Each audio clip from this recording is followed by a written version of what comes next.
Client है cardiologist, cardiac surgeon है, और 2-2.5 साल पहले वो उनको ये गेम समझ आ गया, तो उन्होंने कहा गजेंद्र हम इसमें और एग्रेसिव कर सकते हैं। तो अब उनका पोर्टफोलियो कॉर्पस हो गया है 7-8 करोड़ रुपए। करोड़पति कोई मुझे बोल सके, राइट? सबकी एक ख्वाहिश होती है। सी, एक फायदा क्या होता है जब आप गोल बेस्ड एसआईपी करते हो ना, you know where to stop. वरना आपको पता ही नहीं है कि मुझे कितना चाहिए, हम भागे जा रहे हैं और हमें पता नहीं है कि यार हम लाइफ आज भी एंजॉय कर सकते हैं। हमें 1 लाख रुपए एसआईपी करने की जरूरत नहीं है। अगर हम सही हिसाब से 50,000 की एसआईपी कर रहे हैं और हमारे ये गोल्स हैं, 50,000 आज भी खर्चा कर सकते हैं। वेलकम सर, हम आपके साथ ये थर्ड पॉडकास्ट रिकॉर्ड कर रहे हैं और इस पॉडकास्ट में सर हम एक बहुत ही इंटरेस्टिंग और एक बहुत ट्रेंडिंग टॉपिक पे चर्चा करना चाह रहे हैं आपके साथ कि पहला करोड़ कैसे बनाए और पहला करोड़ बनने के बाद लोगों की वेल्थ कैसे एक्सप्लोड हो जाती है। तो सर पहले 2 सवाल है इसमें। पहला सवाल ये है कि कोई इंसान वो 1 करोड़ तक कैसे पहुंचे और उसके बाद वो वेल्थ जो है वो एक्सप्लोड क्यों होती है। बिल्कुल।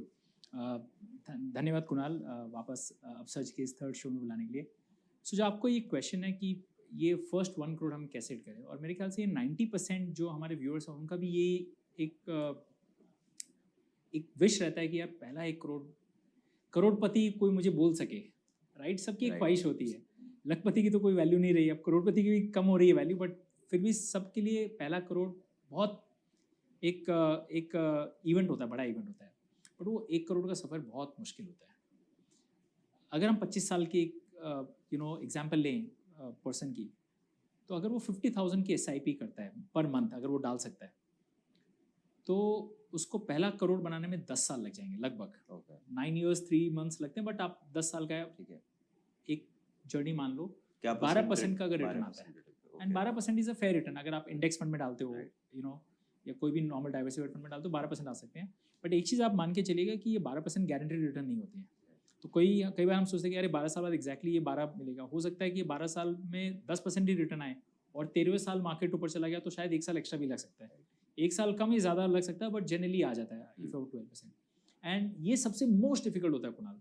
हम जब हमारे इन्वेस्टर्स की जर्नी देखते हैं, 95% इन्वेस्टर्स इस 1 करोड़ से पहले ही अपना पेशेंस लूज कर जाते हैं। वो एसआईपी बंद कर देते हैं, जितना कॉर्पस किया है वो निकाल लेते हैं। ये कुछ उनके घर में कोई इमरजेंसी आ जाती है, कुछ लाइफ में इमरजेंसी आ जाती है, तो वो निकाल लेते हैं।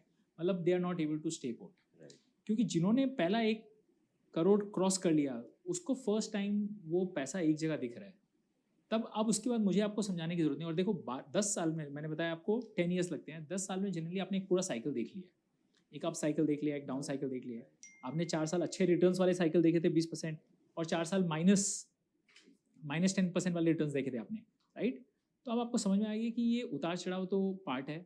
एसआईपी का फ़ायदा क्या है कि ऊपर के भाव में भी जाता है, नीचे में भी जाता है, एवरेज आउट कर देता है। तो वोलेटिलिटी का फ़ायदा एसआईपी में आप उठा पाते हो। तो इसी में सर, जैसे 25 साल के ही आपने नौजवान की बात की, तो इन दैट केस बहुत बार ये होता है कि 25 ईयर्स की एज है तो कुछ खर्चे आ जाते हैं। शादी का खर्चा आ जाता है, घर लेने का खर्चा आ जाता है, 5-8 साल बाद बच्चों का खर्चा आने लग जाता है। तो एक विड्रॉल का नेचर ऑटोमेटिकली उनमें डेवलप हो जाता है कि कहाँ पे सेविंग की हुई है, विड्रॉ करके घर ले लेता हूँ, शादी में यूज़ कर लेता हूँ, या फिर बच्चों की पढ़ाई के लिए यूज़ कर लेता हूँ। तो सर ये विड्रॉल से कैसे बचे? मतलब क्या तरीका है कि हम विड्रॉ ना करें और हमारे कॉर्पस को ग्रो होने दें? बहुत अच्छा सवाल पूछा। एंड ये सबके दिमाग में ये सवाल रहता है कि आप जो बोल रहे हैं 10 साल तक कुछ मत टच करो, तो वो अगर मेरे जो खर्चे आ रहे हैं उसका हम कैसे करेंगे, राइट? आपके पास 2 ऑप्शन है।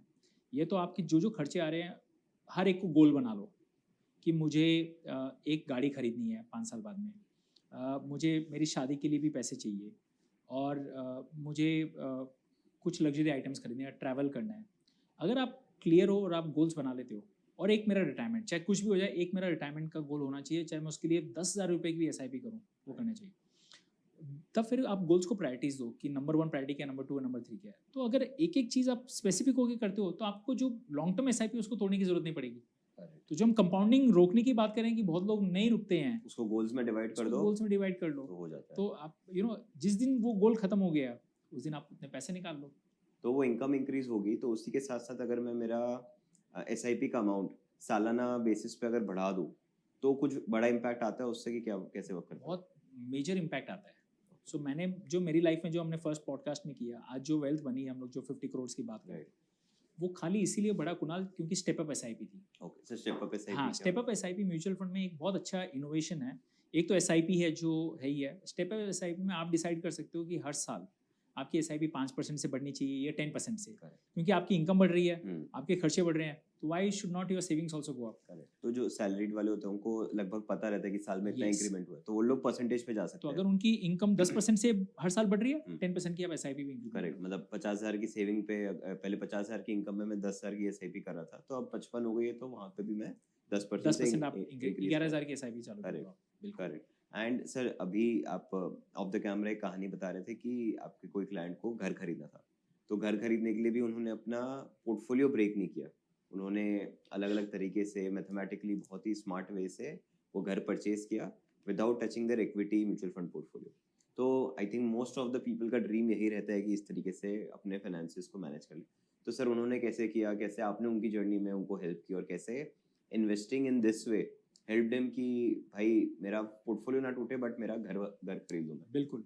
सो ये कहानी तब समझ में आती है कुणाल, जब आपने अपनी लाइफ में कंपाउंडिंग होते देखा है, तब आप उसको अप्रिशिएट करोगे कि मुझे मेरा इक्विटी पोर्टफोलियो नहीं तोड़ना है। जनरली क्या होता है, इक्विटी पोर्टफोलियो सबसे पहले टूटता है, क्योंकि सबसे ज़्यादा लिक्विड ही वही है और सबसे ज़्यादा बढ़ावा भी वही होता है। सबसे ज़्यादा बढ़ावा भी वही होता है, तो सबसे पहले नज़र में भी वही आता है।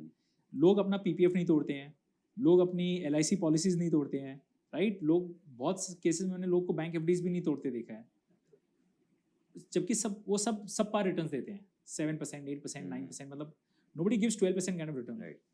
तो बिकॉज ये सबसे ज़्यादा लिक्विड है ना, तो ये ही टूटता है और ये गलती कर जाते हैं। मैं हमेशा बोलता हूँ कि जो एसेट आपका सबसे ज़्यादा कंपाउंडिंग कर रहा है उसको लास्ट में ब्रेक करना चाहिए। तो अगर घर खरीदना है, मैं हमेशा बोलता हूँ पहले लोन वाले ऑप्शन पे जाओ। 8%, 9% लोन पे आप ले सकते हो, तो वाई ब्रेक योर 12% एसेट। तो मेरे जो ये फ्रेंड है, उन्होंने जितनी भी कोशिश थी, PPF था, लोन पे पैसे दिए हुए थे, FDs में थे, उन्होंने सब वहाँ से किया और वो तोड़ के लगाए, और इक्विटीज पोर्टफोलियो को, चाहे वो स्टॉक का था चाहे म्यूचुअल फंड का, उसको इंटैक्ट रखा। और आज अगर हम हाइंडसाइड में बात करें, उस बात को 5 साल हो गए हैं, 4-5 साल हो गए हैं, तो सोचो मार्केट्स ने जो रैली दिया तो उसका कितना फायदा हो गया। इनफैक्ट उन्होंने तो एक और अच्छा काम किया था, जब उनके पास रियल एस्टेट प्रॉपर्टी थी, वो भी बेच के उन्होंने इसमें डाली। तो जब वो प्रॉपर्टी बेचे थे, तो लोग क्या करते हैं अक्सर, टैक्स बचाने के लिए वो टैक्स बॉन्ड्स में डाल देते हैं। ये तो रियल एस्टेट में डाल सकते हो या आप बॉन्ड्स में डालते हो। उन्होंने ना बॉन्ड्स में डाला ना टैक्स में डाला, और उस वक्त जनरली फरवरी 2020 का पीरियड था, मार्केट क्रैश हुए थे, और मैंने उनको बहुत फोर्स किया कि आप ये पैसा म्यूचुअल अभी डाल दो, it's a good time. In hindsight उन्होंने डाल दिया, और आज आप सोचो कि उसकी वेल्थ क्या बन गई। वो टैक्स तो कवर ही हो गया, टैक्स मतलब टैक्स से बहुत ज़्यादा कवर हो गया। ऐसे का रूल है Kunal, first 15 years you work for money, then for the rest of your life money works for you. Correct. Sir जैसे कि हम ये पूरे म्यूचुअल फंड के थीसिस में देखते हैं कि इतने अमाउंट के हम SIP कर रहे हैं या फिर इतना इन्वेस्ट कर रहे हैं, तो एक certain amount of corpus build हो जाता है through compounding. But sir inflation भी बहुत एक मेजर फैक्टर हो जाता है कि शायद 10-15 साल बाद का 5 करोड़ इतना मायने नहीं रखेगा, तो उस चीज़ को मैं कैसे स्टडी करूं? लकीली आजकल ऑनलाइन बहुत सारे कैलकुलेटर्स हैं कि जैसे मुझे आज रिटायरमेंट लेना है, मैं सब काम बंद करके आज रिटायरमेंट लेना चाहूँ, तो मेरा महीने का खर्चा क्या है, सपोज 2 लाख रुपए है, बट मुझे रिटायरमेंट आज तो लेना नहीं है, मुझे रिटायरमेंट 15 साल बाद लेना है, तो 15 लाख विद 6% इन्फ्लेशन, आज का जो 2 लाख है उस वक्त मेरा 5.5 लाख रुपए महीने का खर्चा हो जाएगा। वो कैलकुलेटर्स आपको सामने दिखाता है। तो तब 55 में पहला महीने का मेरा खर्चा अगर 5.5 लाख है, और 30 साल मुझे ये इनकम आनी चाहिए, हर साल इन्फ्लेशन एडजस्टेड, तो वो कितना कॉर्पस होना चाहिए, कितना कॉर्पस 55th बर्थडे में होना चाहिए, वो कैलकुलेटर दिखा देता है। So have your goals defined. 90% investors हम जब मिलते हैं ना कुणाल, एक ही बात पूछते हैं, वो रिटर्न्स कितना आएगा, कोई गोल की बात ही नहीं। आप शायद वापस पूछते होंगे कि आप टाइम कितना रुकोगे, आप टाइम कितना दोगे, right? Because I think we live in this generation, Maruti का हमने देखा है कि माइलेज कितना देती है, फीचर्स की बात मत करो, कंफर्ट की बात मत करो, लेकिन माइलेज कितना देती है। देखो ना, एक जब 8-9 साल बाद आपका पहला 1 करोड़ बनता है ना, तो खाली पैसा नहीं बनता है, आपकी नॉलेज भी बहुत बढ़ती है, राइट, क्योंकि आपने जर्नी देखी है, आपके पास थोड़ी और रिस्क टेकिंग कैपेसिटी आ जाती है, राइट, आप मोर अवेयर हो जाते हो। तो तब वो लगता है कि अगर मैंने 12% से बनाए हैं, there are options where you could have earn 14-15%, तब फिर वो कुछ पैसे 25, 30, 40% वो स्मॉल कैप में डालता है, वहाँ 1-2% और ज़्यादा आने के चांस रहते हैं। Then he knows the difference of 2% for 15 years। मतलब शुरू का मेरा, इसको अगर मैं समराइज करूँ तो शुरू का मेरा 1 करोड़ बना रहा हूँ या 80 लाख 1 करोड़ जो मैं बना रहा हूँ, उस पे मेन फोकस मेरा सेविंग्स पे है। सेविंग्स पे है, सेफ्टी पे। देखो सेफ्टी, हम गाड़ी सीखने जाते हैं ना, तो हम आप बहुत आहिस्ता आहिस्ता चलाते हो, राइट? 2 साल 3 साल बाद जब एक्सपीरियंस हो जाता है तब आपको सोचना आप फोन पे भी बात कर रहे हो, which is not a right thing, but you become over confident ना। राइट। तो मैं बोलता हूँ जब आप एक्सपीरियंस हो जाते हो ना, तो आपको भी समझ में आता है कि यार ये एग्रेसिव फंड में डाल रहा हूँ, ये शॉर्ट टर्म टेम्परेरी है। कि एक 25 ईयर ओल्ड का पोर्टफोलियो एलोकेशन कैसा होना चाहिए between large mid and small cap या फिर बिटवीन इक्विटी डेट, एक 35 ईयर ओल्ड का कैसा होना चाहिए और एक 45 ईयर ओल्ड का कैसा होना चाहिए। सिंस हमारा सबसे ज़्यादा ऑडियंस 25-30 ईयर ओल्ड वाला है, तो स्टार्टिंग विद 25 ईयर ओल्ड कैसे वो वर्क करना चाहिए वो डिस्कस करते हैं। बिल्कुल। सो 25 ईयर्स ओल्ड के सबसे बड़ा एडवांटेज क्या है कुणाल, उनके पास बहुत बड़ा रनवे है, लंबा रनवे है, टाइम कंपाउंडिंग वाले अगेन हम बात करते हैं, बट उनके साथ प्रॉब्लम क्या है, उनकी सेविंग्स बहुत स्मॉल है, राइट? पैसे बहुत कम डाल सकते हैं, टाइम बहुत ज़्यादा है। यानी लाइफ की आयरनी रे है, you know Morgan Housel used to say कि इट्स सो आयरनिकल कि at 25 you have long rope, long time but short money, और 60 को तो पैसा बहुत है लेकिन टाइम नहीं है, राइट? बट 25 में अगर आप शुरू करते हैं, चाहे आप 5,000 रुपये महीना डाल रहे हैं, चाहे 10,000 रुपये महीना डाल रहे हैं, आप किस में डालें वो तो सेकेंडरी है, बट आप कितना लंबा उसको चला सकते हो ना, वो आपके लिए सबसे ज़्यादा काम करेगा। अब हम कहाँ डालें वो डिपेंड करता है कि आपका इस पैसे का रिक्वायरमेंट क्या है। अगर वो सपोज हम मानते हैं कि ये 25 ईयर के लिए रिटायरमेंट के लिए, तो मैं एक ही चीज़ बताना चाहूँगा कि अगर आप म्यूचुअल फंड्स के थ्रू निवेश कर रहे हैं, you can actually go aggressive.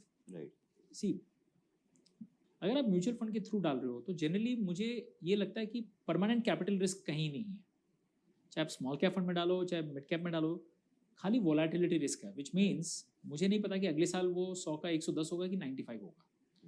तो small cap will be much more volatile than mid cap and vice versa. But अगर मुझे डालना होता और मुझे समझ है कि मुझे ये पैसा टच नहीं करना है, I would be put 50-60% of my money into small cap when I'm 25 and if I'm playing this 30-40 year game. Okay. Right? And you know why I'm more confident? Because this is far safer than picking stocks directly. Stock में small cap में डालते हो ना, तो stock can go 20, 30, 40, 60, 70, 80% down. And then she'll come back. And then she'll come back if it is a good company. Right. Mutual fund में क्या होता है, इतना massive fall नहीं आता है because it's a basket of 50 companies. And these 50 companies are hopefully much better companies compared to what you and me could as a stock trader choose. Right? मेरे लिए risk वही है। मैं कहीं भी ऐसी जगह अपना पैसा नहीं डालना चाहूँगा कुणाल जहाँ मेरा परमानेंट रिस्क ऑफ कैपिटल है, बट यहाँ सेबी है, यहाँ फंड मैनेजर है, एडवाइजर है, देखो 3 लेवल ऑफ आपके प्रोटेक्शन है, तो आपका ऐसा नहीं हो सकता है। So my thing is when you are 35 the best way to allocate is multi cap funds, right? और बच्चों का जो पढ़ाई का खर्चा है, SIP करो, लमसम बोनस आया वो ऐड करो। जैसे जैसे बच्चों की गोल्स कंप्लीशन के नज़दीक आते हैं, 2 साल 3 साल पहले पढ़ाई के, start moving your portfolio from high risk to moderate risk to low risk, you know, come to balance funds or come to low risk. देखो ये गोल अगर गाड़ी खरीदने का होता 5 साल बाद, तो मैं आपको कह सकता कुणाल यार इस साल मार्केट नहीं चले हैं, अगले साल हम कर सकते हैं, right? But this is a non negotiable goal, तो उस वक्त आप प्लान करके करो, and these are very important goals, so that's why you have to track it. At 45 your biggest goal then becomes retirement, वो बहुत स्ट्रेस आ जाता है, right round the corner. Exactly, right? तो देखो एक चीज़ और है, 45 के लिए वो अगर उसने अपने बच्चों के लिए एजुकेशन भी नहीं कर पाया ना गोल प्लानिंग, तो उस बच्चों के लिए एजुकेशन लोन है। सो आई वुड से कि your focus should be on retirement और पैसिव इनकम, कि मेरा पैसिव इनकम कहाँ से है, और 15 साल अभी भी आपके पास है रिटायरमेंट के लिए, you can still be aggressive, 15 years is a good time frame. So again you know a good amount of this thing can be in mid and small cap और थ्रू मल्टी कैप फंड्स। सी, multi cap funds का एक फ़ायदा क्या होता है कुणाल, आपको change करने की जरूरत नहीं होती है, राइट? तो अगर आप 2 या 3 अच्छे मल्टी कैप और अच्छा फंड मैनेजर हमने पकड़ लिया तो हो जाता है, बस तब आप पकड़े रहो 15 साल तक, आउट परफॉर्मेंस अंडर परफॉर्मेंस सब करो, एनीवे फ्रॉम 12-13% अगर आप रिटर्न बना, एंड से 12% also return is a very good return. At 55-60 you have all the time in the world, तो आप खर्चा करना चाहोगे, बट फिर अगर आपने सेव ही नहीं किया तो that will be very very compromising. लोग बोलते हैं अगला बड़ा जो स्कैम आएगा शायद म्यूचुअल फंड से आएगा। हाँ, इसमें कितनी सच्चाई है, कितना पॉसिबल है ये? सी ये मैं 20 साल इस इंडस्ट्री में काम किया हूँ, मैं इन एंड आउट सब जानता हूँ, और ये इंडस्ट्री मुझे क्यों अच्छी लगती है, not about returns in this thing, and ये मुझे इसलिए अच्छी लगती है because of SEBI. Right, SEBI is such a powerful regulator, and वो इतना अच्छा काम कर रहे हैं। मतलब एक बार मैंने सेबी चेयरपर्सन का इंटरव्यू सुना था Kunal, and I would like to share this, you know, mutual fund के सबके CEOs थे, तो उसमें वो सबको एड्रेस कर रही थी, वो बोले कि देखो आप म्यूचुअल फंड मेरे लिए बड़ा बेटा जैसा है, करेक्ट, बाकी जो व्हीकल्स है ना डांट खाता है, हाँ, और वो बड़ा बेटा कितना भी अच्छा काम करे, वो हमेशा डांट ही खाएगा, क्योंकि मेरी बड़े बेटे से हमेशा एक्सपेक्टेशन रहती है। म्यूचुअल फंड में कभी स्कैम आना बहुत मुश्किल क्यों है? क्योंकि यहाँ पे एक ऑटो ड्राइवर का पैसा लगा है, एक हाउसमेट का पैसा लगा है। अब उस पैसों पे आप रिस्क नहीं ले सकते हो, इसलिए आप इतने सारे नियम कानून है म्यूचुअल फंड्स में, इतने सारे रेगुलेशंस है। आपको पता है कुणाल, फंड मैनेजर अपना फ़ोन लेके ट्रेडिंग रूम में नहीं जा सकता। 9 से 5 अगर उसको अपनी वाइफ से भी बात करना है ना, तो रिकॉर्डेड लाइन पे बात करना पड़ेगा। ओह, ये चीज़ नहीं सोचो आप। अगर मैं देखूँगा मेरा 10 लाख 15 लाख हो गया 2-3 साल में, तो निकालने का इतना मन करेगा उस समय, और कोई लोग निकाल भी देते हैं। तो ये जो स्क्रीन पे आ गया सब कुछ, उससे कैसे बचें? I think this is where our videos help a lot. ये जितने ऐसे अच्छे वीडियोज़ बनते हैं, वो कॉन्स्टेंटली अगर हैमरिंग करते रहेंगे, अच्छे गेस्ट आके, अच्छे लोग आके बताते रहेंगे, तो अगर वो समझदार इन्वेस्टर हो तो उसको समझ में आ जाएगा कि सब लोग ये बातें करेंगे, मत देखो।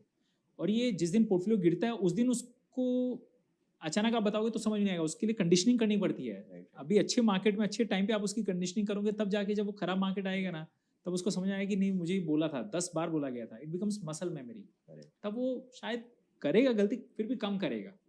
बट अगर उसने ये देखे ही नहीं है ना, तो उस दिन वो पैनिक हो जाएगा, क्योंकि उसको पता ही नहीं क्या है। तो आज आप जो सही बोल रहे हैं कि अगर जो व्यक्ति नहीं देखता है 5 साल ऊपर नीचे, और आप पोर्टफोलियो देखो रेगुलर, बट आप देखो कि मैंने यूनिट्स कितने बढ़ाए हैं। आई थिंक ये बहुत ही अच्छा आपने पॉइंट बताया कि फ़ोन को देखो ये ऐसे वीडियोस देखने के लिए, और फ़ोन को देखना ही है, अपना ब्रोकर अकाउंट खोलना ही है, तो यूनिट्स देखने के लिए खोलो, ना कि उसकी वैल्यू या फिर कितना रिटर्न आया वो देखने के लिए। एक लास्ट सवाल है सर मेरा। आजकल लोगों को जब लिक्विडिटी का नीड आता है, तो वो लोग, एक थॉट तो हो गया कि चलो मैं पोर्टफोलियो से विड्रॉ कर लिया, वो हम बहुत हद तक ये बोलना चाह रहे हैं कि नहीं करना चाहिए। तो दूसरा थॉट लोगों को आता है कि लोन अगेंस्ट सिक्योरिटीज करके एक चीज़ चलने लग गई है कि मेरा करोड़ रुपए का पोर्टफोलियो है, तो आज वो करोड़ रुपए का पोर्टफोलियो मुझे 40-45 लाख का लोन मिल जाता है, तो उसको मैं यूज़ कर लूँगा कंजप्शन में। कितने हद तक वो एक्टिविटी सही है या फिर गलत है? देखो, फंडामेंटली वो गलत है, क्योंकि अगर आपने सही प्लान नहीं किया है तो ये प्रॉब्लम आ रही है। राइट। अगर आपने सही गोल बेस्ड प्लानिंग किया है, जैसे हम हमेशा बताते हैं कि आपका टर्म इंश्योरेंस है, आपका हेल्थ इंश्योरेंस है, आपने 1 साल का इमरजेंसी फंड रखा है, जॉब लॉस हो गई तो आपका इमरजेंसी फंड है, तो लाइफ में सडन सरप्राइजेस आएंगे ही नहीं, और अगर आ भी गए तो आपके ऑलरेडी मैकेनिज्म्स प्लेस थे।